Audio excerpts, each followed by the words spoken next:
இன்றைக்கி இந்த வீடியோவில் ரொம்பவே சுவாரஸ்யமான ஒரு ஜோதிட தாள்களும் ரொம்பவே அதிரடியான ஒரு ஆன்மீக தாள்களும் பார்க்க போகிறோம். ஸோ இந்த வீடியோ ரொம்பவே யூஸ்ஃபுல்லாக இருக்கும். ஸோ அதனால் வீடியோ பார்க்குறவங்க வீடியோவை ஸ்கிப் பண்ணாமல் பாருங்கள். ஃபஸ்ட்டு என்ன தாள்களை பார்க்க போகிறோங்கிறத இன்ட்ரோவில் ஷேர் பண்ணுறேன். என்ன தாள்களை ஃபஸ்ட்டு பார்க்க போகிறோம் அப்படிங்கிறத தெரிஞ்சுக்குங்க. தற்போது 2025 ஆண்டில் ஆங்கில மாதத்தில் 7வது மாதமான ஜூலை மாதமானது பிறந்து நடந்துட்டுருக்கு. இந்த ஜூலை மாதங்கிறது சாதாரண மாதம் கிடையாது. இந்த ஜூலை மாதத்தில் நிறைய முக்கியமான ஆன்மீக சம்மந்தப்பட்ட நாட்களும் நிறைய ஜோதிட நாட்களும் வர இருக்கு. அதில் ஒரு ஆன்மீக முக்கியமான நாளானது தற்போது வர இருக்கு. அதுதான் ஜூலையுடைய 10ஆம் தேதி. அன்னைக்கு தமிழ் மாதம் 3வது மாதமான ஆனி மாதத்துடைய மிகவும் முக்கியமான 26ஆம் நாள். கிழமை பார்த்திங்கன்னு வச்சுக்கோங்களேன், வியாழக்கிழமை. இந்த வியாழக்கிழமை அப்படி என்ன முக்கியமான நாள் அப்படின்னு கேட்குறீங்களா? இந்த வியாழக்கிழமை பௌர்ணமியானது வருது. வரக்கூடிய பௌர்ணமி சாதாரண பௌர்ணமி கிடையாது. ஆனி மாதத்தில் சூரியன் மிதுன ராசியில் பயணம் செய்யும் போது வரக்கூடிய மிதுன பௌர்ணமி. இந்த பௌர்ணமி அன்னைக்கு கிரகங்களிடையே ஏற்படக்கூடிய மாற்றங்களால் ஒவ்வொரு ராசிக்காரங்களுக்குமே தலையெழுத்து மாறும். அப்படி மாறக்கூடிய தலையெழுத்தை ஒவ்வொரு ராசிக்காரங்களுக்கும் ஷேர் பண்ணிட்டு வரேன். அதில் இன்றைக்கி இந்த வீடியோவில் கன்னி ராசிக்காரங்களுக்கு ஷேர் பண்ண போகிறேன். ஸோ கன்னி ராசிக்காரங்க இந்த ஒரு வீடியோவை ஸ்கிப் பண்ணாமல் பாருங்கள். உங்களோட ராசிக்கு இந்த பௌர்ணமியிலிருந்து என்ன மாதிரியான மாறுதல் ஏற்படும் அப்படிங்கிறத தெரிஞ்சு அதற்கேற்ப நடந்து பலன் பெறுங்க. ஸோ வீடியோவை ஃபுல்லாக பாருங்கள். அப்போ தான் உங்களோட ராசிக்கு என்ன மாறுதல் ஏற்படும் அப்படிங்கிறத நீங்கள் தெரிஞ்சுக்க முடியும். அதுக்கு முன்னாடி இந்த ஆனி பௌர்ணமி ஒரு சாதாரண பௌர்ணமி கிடையாது. மிகவும் சக்தி வாய்ந்த ஒரு பௌர்ணமி என்று சொல்லலாம். இந்த ஆனி மாத பௌர்ணமியில் இப்போ நான் சொல்லக்கூடிய இந்த ஒரு மாலையை ரெடி பண்ணி சாத்தி மகாலட்சுமியை வழிபட்டால் உங்கள் ராசிக்கு செல்வமழை பொழியும் என்பது சொல்லப்படுது. உங்கள் ராசிக்கு செல்வமழை பொழிய என்ன மாலை சாத்தி வழிபாடு செய்யணும் அப்படிங்கிறத உங்களுக்கு நான் சொல்ல போகிறேன். ஃபஸ்ட்டு ஆன்மீக சார்ந்த இந்த ஒரு தாள்களை நீங்கள் தெரிஞ்சுக்குங்க. அதுக்கப்புறம் உங்களோட ராசிக்கு என்ன மாதிரியான பலன் கிடைக்குங்கிற பலனை பார்க்கலாம். ஆக்சுவலி இந்த ஆனி மாத பௌர்ணமி மற்ற பௌர்ணமியை விட ரொம்பவே விசேஷமானது, சிறப்பானது என்று கருதப்படுது. இந்த 2025 வருடத்தின் ஆனி மாத பௌர்ணமி கரெக்டாக இந்த டைம் புதன்கிழமை அதுவுமாக வருது. இந்த நாளில் மகாலட்சுமி தேவியை எப்படி வழிபட்டால் நமக்கு செல்வம் அளப்படியோ, மகாலட்சுமிக்கு உகந்த இந்த மாலையை சாத்தி வழிபட்டால் கிடைக்கக்கூடிய பலன்கள் என்னென்ன என்பதை தான் இந்த வீடியோவில் உங்களுக்கு சொல்ல போகிறேன். அதை தான் இந்த வீடியோவில் நீங்கள் தெரிந்து கொள்ள போகிறீங்க. ஆக்சுவலி ஆனி மாத பௌர்ணமி மட்டும் கிடையாது. எல்லா பௌர்ணமியிலுமே பொதுவாக நல்ல விஷயங்கள் செய்யலாம். ஆனால் சில விஷயங்கள் செய்யக்கூடாது. அதில் பௌர்ணமி அன்னைக்கு முகசவர செய்வது, முடி வெட்டுறது, மொட்டை போடுவது, நகை வெட்டுவது, இந்த மாதிரியான விஷயங்கள் கட்டாயம் செய்யக்கூடாது. இந்த நாளில் அசைவம் சாப்பிடக்கூடாது. முடிந்தவரை சைவ உணவுகளை எடுத்துக்கொள்வது நல்லது.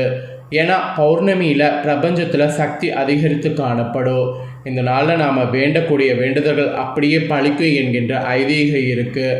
அதனால தான் இந்த நாளில் ரொம்ப கவனமாக இருக்கணும். பெரும்பாலான பரிகாரங்கள் பௌர்ணமி நாட்களில் செய்யப்படுவதற்கு காரணமும் இதுதான்.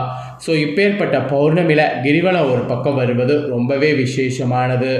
ஏன்னா நிலவுடைய ஒளி நம்ம மீது படும்போது நம்ம மனதில் இருக்கக்கூடிய சஞ்சலங்கள் யாவும் தீரும். அதனாலேயே முக்கிய முடிவுகள் இந்த நாளில் எடுக்கக்கூடாது. அதுக்கப்புறம் பௌர்ணமியில் நல்ல காரியங்கள் செய்யலாம். வீடு கட்டுறது, சுபகாரியம் செய்கிறது, வீடு புதுப்பிக்கிறது, இந்த மாதிரி எந்த ஒரு விஷயங்கள் வேணாலும் செய்யலாம். மேலும் இந்த நாட்களில் மௌன விரதம் இருக்கிறது ரொம்பவே நல்லது. தேவையற்ற அசுப வார்த்தைகளை இந்த நாளில் பிரயோகிக்கக்கூடாது. இந்த நாளில் சுப வார்த்தைகளை பிரயோகப்படுத்தி இறைவனை நினைத்து தியானம் செய்யணும். இதெல்லாம் செய்தாவே ஒரு வருடம் நாம் தவம் செய்வதற்கு சமமாகும். இப்படி பல சிறப்புகளை இந்த பௌர்ணமி கொண்டிருக்கு. இப்பேற்பட்ட பௌர்ணமி நாளில் காலையில் நீங்கள் எந்திரிச்சு வீடு முழுவதும் சுத்தம் செய்திடுங்க.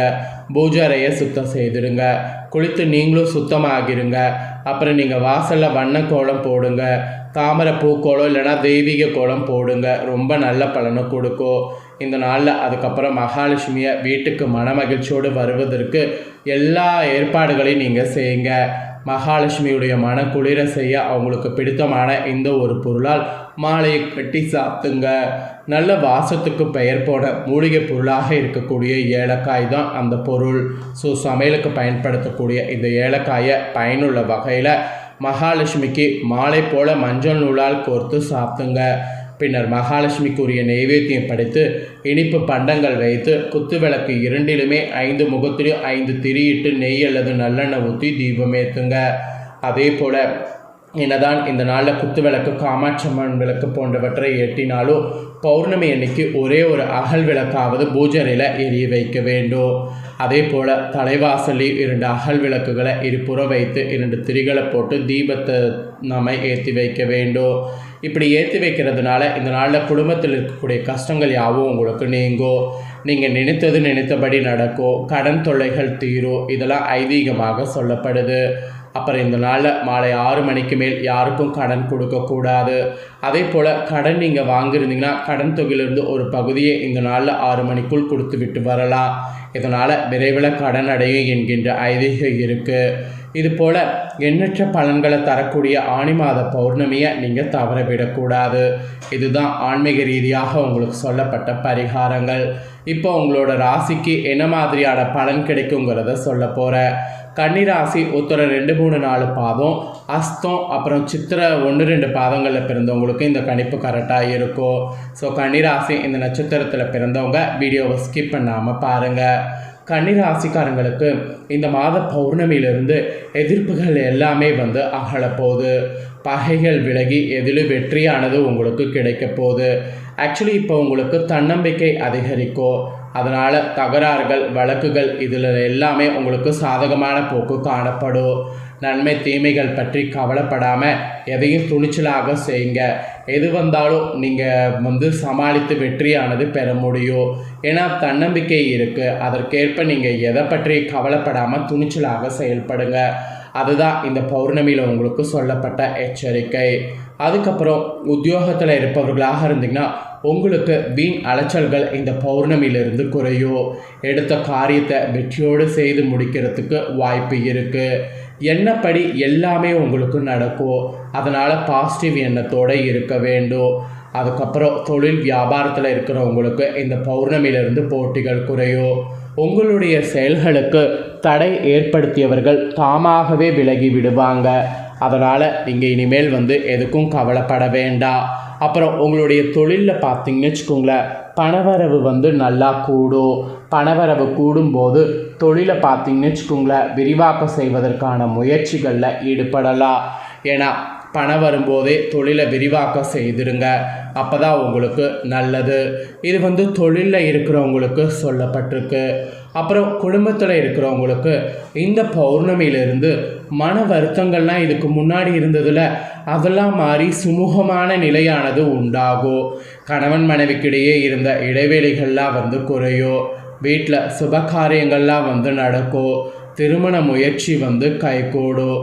பிள்ளைகளால் உங்களுக்கு பெருமையானது உண்டாகும். அப்புறம் பெண்களுக்கு சாதக பாதங்களை பற்றி கவலைப்படாமல் எந்த காரியத்தையுமே துணிச்சலாக செய்து முடித்திங்கன்னா உங்களால் முடிக்க முடியும். எதிர்ப்புகள் ஆக்சுவலி உங்களுக்கு இந்த பௌர்ணமிக்கு பிறகு விலகும். அதுதான் உங்களுக்கு ஒரு பெரிய ப்ளஸ் பாயிண்ட்டு. அதுக்கப்புறம் கலைத்துறையில் இருக்கிறவங்களுக்கு இந்த பௌர்ணமியிலிருந்து பேச்சு திறமையால் காரியங்களை சாதகமாக செய்து முடிக்க முடியும். அலைச்சல்கள் குறையும். பயணங்கள் செல்ல வாய்ப்பு நேரலாம். வீண் வாக்குவாதங்களை தவிர்க்கிறது நல்லது. காரிய தாமதம் ஏற்பட்டாலும் சாதகமான பலன் கிடைக்கும். அதனால் காரிய தாமதம் ஏற்படும் போது கவலைப்பட வேண்டாம், கோபப்பட வேண்டாம். இது கலைத்துறையில் இருக்கிறவங்களுக்கு சொல்லப்பட்ட எச்சரிக்கை. அப்புறம் அரசியலில் இருக்கிறவங்களுக்கு சொல்லப்பட்டிருக்கு. அரசியல் துறையில் இருக்கிறவங்களுக்கு நீங்கள் எதிர்பார்த்த காரியங்கள் தடைகள் இன்றி முடியும். எதிர்ப்புகள் மறையும். பகை பாராட்டியவர்கள் பகையை மறந்து நட்பு கரம் நீட்டுவாங்க. நீண்ட நாட்களாக இருந்து வந்த பிரச்சனைகள் குறையும். மன உறுதி அதிகரிக்கும். அந்த மன உறுதி அதிகரிக்கிறதுக்கேற்ப பாசிட்டிவாக செயல்படுங்க. மாணவர்களுக்கு கூட இந்த பௌர்ணமியிலிருந்து போட்டிகள் குறையும். எதிலும் வெற்றி பெற வேண்டும் என்ற எண்ணம் உங்களுக்கு தோன்றும். அதன் மூலம் செயல்படும் போது கல்வியில் முன்னேற்றம் காண்பீங்க.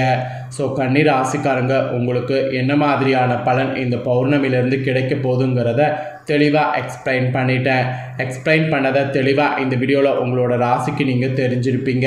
ஸோ தெரிஞ்சதுக்கேற்ப நடந்து பலன் பெறுங்க. இதை நீங்கள் பார்த்தது போல் உங்கள் ஃப்ரெண்ட்ஸ் ஃபேமிலியில் இருக்கவங்களும் பார்த்து பலனடையணும்னு நினச்சிங்கன்னா வீடியோ லைக் பண்ணி ஷேர் பண்ணுங்கள். வீடியோவை உங்கள் ஃப்ரெண்ட்ஸ் ஃபேமிலியில் இருக்கக்கூடிய கன்னிராசிக்காரங்களும் பார்த்து இதற்கேற்ப நடந்து பலனடையட்டும். மேலும் இதே போல் புதிய அப்டேட்டான தகவல்களை தெரிந்து கொள்ள நம்ம சேனலை சப்ஸ்கிரைப் பண்ணலைன்னா சப்ஸ்கிரைப் பண்ணி பெல் பண்ண ப்ரெஸ் பண்ணுங்கள். அப்போ தான் நான் போகிற மற்ற அப்டேட்டான வீடியோ உடனுக்குடனே தெரிஞ்சு பயனடையலாம். ஸோ மறக்காமல் பண்ணுங்கள். வேறொரு வீடியோவில் உங்களை சந்திக்கிறேன். தேங்க்யூ.